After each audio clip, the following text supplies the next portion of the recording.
मुर्शिदाबाद हिंसा पर कलकत्ता हाईकोर्ट में बंगाल सरकार के रिपोर्ट का उपद्रवियों ने हिंदुओं को टारगेट किया, पुलिस वालों को भी जान से मारने की कोशिश। रिपोर्ट के मुताबिक उपद्रवियों ने हिंदुओं के घरों को निशाना बनाया। 8 अप्रैल को जंगीपुरा में 8 से 10 हजार लोग जुटे। मालदा में रिलीफ कैंप में पश्चिम बंगाल के गवर्नर सीवी आनंद बोस मुर्शिदाबाद हिंसा पीड़ितों से मुलाकात की। हिंसा पीड़ितों से मुलाकात के बाद बोले राज्यपाल सीवी आनंद, पीड़ित परिवारों की शिकायत सुनी, निश्चित रूप से कार्रवाई होगी। राष्ट्रीय महिला आयोग की 3 सदस्यीय टीम मालदा पहुंची। रिलीफ कैंप जाकर हिंसा पीड़ित महिलाओं का दर्द जाना। महिलाओं ने रोते हुए आप बीती बताई। रिलीफ कैंप में हिंसा पीड़ित बच्चों से भी मिली। राष्ट्रीय महिला आयोग की टीम हिंसा पीड़ितों को न्याय का भरोसा दिया। मुर्शिदाबाद हिंसा पीड़ितों से मुलाकात के बाद बोली एनसीडब्ल्यू अध्यक्ष विजया राहतकर, महिलाओं को बहुत तकलीफ हुई, घर चले गए, यौन उत्पीड़न हुआ। मुर्शिदाबाद में राष्ट्रीय मानव अधिकार आयोग की टीम हिंसा प्रभावित इलाके जाफराबाद का दौरा किया, पीड़ित लोगों से की बातचीत। मुर्शिदाबाद हिंसा पर केंद्रीय मंत्री ज्योतिरादित्य सिंधिया बोले कि जो राज्य सरकार राज्य में शांति सुनिश्चित नहीं कर सकती, उसे सत्ता में रहने का अधिकार नहीं। विदेश मंत्रालय ने पश्चिम बंगाल मामले में बांग्लादेश के अधिकारियों की टिप्पणियों को किया रिजेक्ट। प्रवक्ता रणधीर जायसवाल ने लिखा, बांग्लादेश अपने अल्पसंख्यकों के अधिकारों की रक्षा पर ध्यान दे। वक्फ पर सुप्रीम कोर्ट के आदेश पर all India Muslim personal law board के चीफ का पहला रिएक्शन। सैफुल्लाह रहमानी बोले कानून में बहुत बदलाव की जरूरत, पूरे कानून पर हम स्टे चाहते हैं। सैफुल्लाह रहमानी बोले कि कानून वापसी तक हमारी लड़ाई जारी रहेगी, सरकार पर प्रदर्शन से दबाव बनाएंगे। प्रधानमंत्री से बोहरा मुस्लिमों की मुलाकात पर सैफुल्लाह की तरफ से बयान दिया गया। बोहरा समाज अपना अलग वक्फ बोर्ड चाहता है, सरकार को उनके लिए अलग बोर्ड बना देना चाहिए। वक्फ कानून को लेकर टीएमसी सांसद कल्याण बनर्जी का जेपीसी चेयरमैन पर बड़ा हमला। बोले जगदम्बिका पाल अलोकतांत्रिक व्यक्ति, उन्हें तुरंत इस्तीफा दे देना चाहिए। हैदराबाद में जुमे की नमाज के बाद नमाजियों का प्रदर्शन। वक्फ कानून को लेकर सरकार के खिलाफ जमकर नारेबाजी। देहरादून बीजेपी कार्यालय में वक्फ सुधार जन जागरण अभियान को लेकर कार्यशाला। मुख्यमंत्री पुष्कर सिंह धामी शामिल हुए। भोपाल में सरकारी घर में मजार पर बवाल हुआ। हिंदू संगठनों ने लैंड जिहाद का आरोप लगाया। सरकारी जमीन पर बनी है 2 मजार। हिंदू संगठन ने एसडीएम से की शिकायत। कार्रवाई न होने पर आंदोलन की चेतावनी। जुमे की नमाज के बाद भोपाल की ताजुल मस्जिद से निकले नमाजियों का प्रदर्शन। वक्फ बिल और इजरायल विरोध को लेकर किया प्रदर्शन। न्यायपालिका पर उपराष्ट्रपति जगदीप धनखड़ का बड़ा बयान। बोले न्यायपालिका से लोगों का विश्वास उठ रहा है, जज राष्ट्रपति को निर्देश दे रहे हैं। उपराष्ट्रपति बोले कि अदालतें राष्ट्रपति को आदेश नहीं दे सकती हैं, जज सुपर संसद की तरह काम कर रहे हैं। उपराष्ट्रपति ने जस्टिस वर्मा कैश कांड पर भी चिंता जाहिर की। कहा कि जज के यहाँ पर कैश बरामद होता है लेकिन कोई एक्शन नहीं हुआ। उपराष्ट्रपति के बयान पर कपिल सिब्बल बोले कि सुप्रीम कोर्ट जो फैसला करती है उसे सारे देश को मानना होता है। उपराष्ट्रपति के न्यायपालिका वाले बयान पर टीएमसी सांसद कल्याण बनर्जी का टैग। बोले संवैधानिक पद पर बैठे व्यक्ति से ऐसी अपेक्षा नहीं, उन्हें तुरंत इस्तीफा दे देना चाहिए। दिल्ली में कांग्रेस मुख्यालय के बाहर बीजेपी का प्रदर्शन। हेराल्ड मामले में कांग्रेस के खिलाफ जमकर नारेबाजी। प्रदर्शन के दौरान वीरेंद्र सचदेवा ने कांग्रेस पर देश के साथ विश्वासघात करने का आरोप लगाया। कहा राहुल सोनिया जांच से क्यों भाग रहे हैं। नशे हेराल्ड मामले में कांग्रेस के आरोपों पर केंद्रीय मंत्री हरदीप सिंह पुरी का पलटवार। बोले कोई राजनीतिक प्रतिशोध नहीं, ईडी अपना काम कर रही है। हरदीप सिंह पुरी बोले कि हमारी सरकार 2014 में आई, मामला 2012 में शुरू हुआ था। अगर जनता के पैसे को अपने निजी हित के लिए इस्तेमाल करेंगे तो खामियाजा भुगतना होगा। नशे हेराल्ड अखबार को लेकर बीजेपी सांसद अनुराग ठाकुर ने कांग्रेस को घेरा। बोले नशा हेराल्ड नियमित रूप से प्रकाशित नहीं होता, कांग्रेस शासित राज्यों की सरकारें उन्हें विज्ञापन दे रही हैं।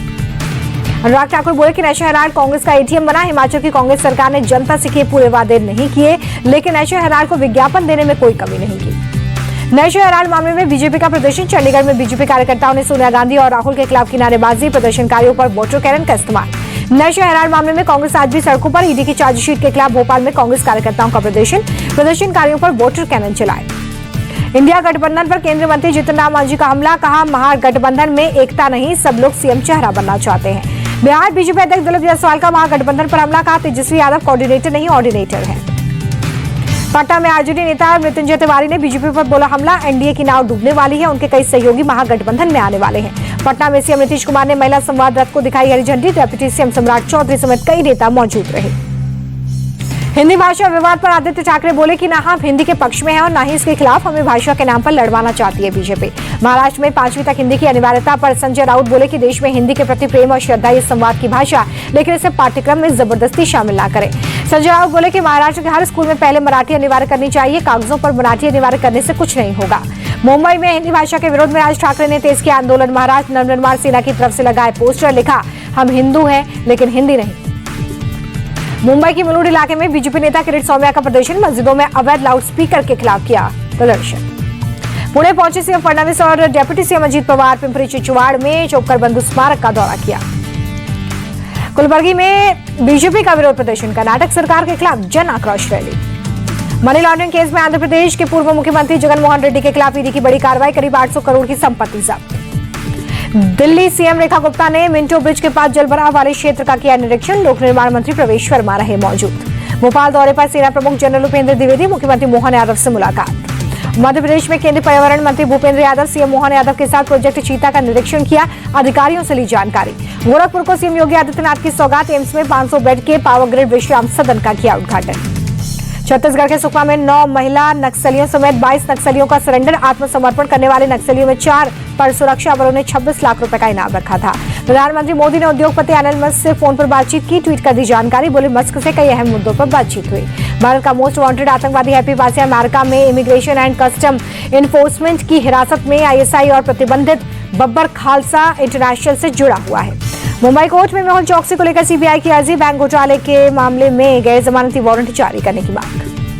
दिल्ली के सीरामपुर हत्याकांड में पुलिस का एक्शन, लेडी डॉन जिगरा सहित कई आरोपी इस वक्त हिरासत में, पूछताछ के बाद हो सकती है गिरफ्तारी। जिगरा का चचेरा भाई साहिल भी पुलिस के संपर्क में, जल्द हिरासत में लिया जा सकता है। हरियाणा के भिवानी में बेसमेंट में बने हार्डवेयर गोदाम में भीषण आग, आसपास के इलाकों में धुआं। गुरुग्राम में फॉर्च्यूनर कार में गौ तस्करी, कार में 4 गौवंश बरामद हुए, गौ रक्षकों ने कार को पकड़ा। गुरुग्राम पुलिस की मुस्तैदी से एक लड़की की जान बच गई है, मौके पर तत्काल पहुंचकर आत्महत्या करने से रोका। हैप्पी पासिया की गिरफ्तारी पर पंजाब डीजीपी गौरव यादव का ट्वीट, आईएसआई समर्थित टेरर मॉड्यूल के खिलाफ बड़ी कामयाबी। यूपी के बरेली में पति ने प्रेमी के साथ मिलकर पति की जान ली, पहले चाय में चूहे मारने की दवा पिलाकर बेहोश किया, बाद में गला घोट दिया। हत्या को खुदकुशी दिखाने के लिए पत्नी और उसके प्रेमी ने शव को पंखे से लटकाया, पोस्टमार्टम रिपोर्ट में गला घुटने से मौत की पुष्टि के बाद दोनों आरोपी गिरफ्तार।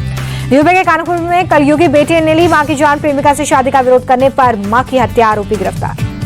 यूपी के बुलंदशहर में स्टेट हाईवे के पास मिला सरकारी दवाइयों का जखीरा, सरकारी अस्पतालों की बताई जा रही है दवाइयां। बिहार में शराब तस्करी का अनोखा तरीका, कटिहार में बुरके की आड़ में शराब की तस्करी करते पकड़ी गई महिला। बिहार के पूर्वी चंपारण में अवैध गन फैक्ट्री का खुलासा, गन बनाने वाली मशीनें और भारी मात्रा में हथियार बरामद, 4 लोग गिरफ्तार। बिहार के हाजीपुर में अश्लील वीडियो कांड सामने आया, लड़कियों का अश्लील वीडियो बनाने वाला गिरफ्तार। वीडियो बनाकर लड़कियों को ब्लैकमेल करता था, गर्लफ्रेंड ने दिया साथ। झड़प के बाद शादी के जोड़े में थाने पहुंची दुल्हन, जमीन को लेकर चल रही थी रंजिश। वीडियो वायरल होने के बाद हरकत में आई पुलिस, थाना प्रभारी विपिन तामरकर का बयान, उचित कार्रवाई की जाएगी। पंजाब के तरनतारन में नौशेरा गैंग और एंटी गैंगस्टर टास्क फोर्स में एनकाउंटर, 2 गैंगस्टर महकप्रीत सिंह और युवराज सिंह घायल। मंगलुरु में पश्चिम बंगाल की 20 साल की लड़की के साथ गैंगरेप का आरोप, रोजगार की तलाश में गई थी मंगलुरु, पुलिस ने 3 आरोपियों को हिरासत में लिया है। कर्नाटक के रायचूर में सड़क हादसे में 4 लोगों की जान गई, सभी मृतक तेलंगाना के हिंदूपुर के रहने वाले हैं। सिलेंडर और केमिकल लदा हुआ था। देश भर में आज मनाया जा रहा है गुड फ्राइडे का पर्व, दिल्ली के हाट चर्च में लोगों ने की है प्रार्थना। गुड फ्राइडे के अवसर पर तिरुवनंतपुरम में निकाली गई क्रूस यात्रा, प्रभु यीशु मसीह के बलिदान की याद में जुलूस निकालने की है परंपरा। गुवाहाटी में डॉन बॉस्को इंस्टीट्यूट में प्रार्थना, ईसा मसीह के क्रूस पर चढ़ने की याद में हुआ कार्यक्रम। केजरीवाल ने बेटी की सगाई में डांस किया, पत्नी के साथ पुष्पा 2 मूवी के सॉन्ग अंगारों पर थिरके। पंजाब के मुख्यमंत्री मान ने पत्नी संग भांगड़ा किया। शादी के बंधन में बने बीजेपी नेता दिलीप घोष, 60 साल की उम्र में पार्टी सहयोगी रिंकू मजूमदार से रचाई शादी, करीबी रिश्तेदार शामिल। देश में लागू रहेगा फास्टैग सिस्टम, परिवहन मंत्रालय ने 1 मई से सैटेलाइट टोल सिस्टम लागू होने को फेक बताया। मोटोरोला का भारत में मोबाइल फोन और अन्य इलेक्ट्रॉनिक्स का उत्पादन बढ़ने पर जोर, सरकार की प्रोडक्शन इंसेंटिव स्कीम में शामिल होने पर विचार कर रही है कंपनी। जियो फाइनेंस को चौथी तिमाही में 316 करोड़ का मुनाफा, सालाना आधार पर 1.8% बढ़ा। एचडीएफसी एएमसी ने भी चौथी तिमाही के नतीजे जारी किए, मुनाफा 18% बढ़कर 638 करोड़ रुपए पर पहुंचा। देश में 20% तक महंगी हो सकती हैं टेलीकॉम सेवाएं, टेलीकॉम ऑपरेटर साल के आखिर तक 10 से 20% टैरिफ बढ़ा सकते हैं। टेलीकॉम ऑपरेटर्स ने जुलाई 2024 में 25% तक बढ़ाया था टैरिफ। विश्लेषकों के मुताबिक कंपनियों की आय बढ़ाने पर फोकस। टाटा एलेक्सी ने चौथी तिमाही के नतीजे किए घोषित, मुनाफा 13% घटकर 172.4 करोड़ रुपए हुआ। हैदराबाद में बदला मौसम, कई इलाकों में तेज हवाओं के साथ बारिश, लोगों को भीषण गर्मी से राहत। और ओडिशा के भुवनेश्वर में बदला मौसम का मिजाज, शहर के कई हिस्सों में तेज हवाओं के साथ हुई बारिश।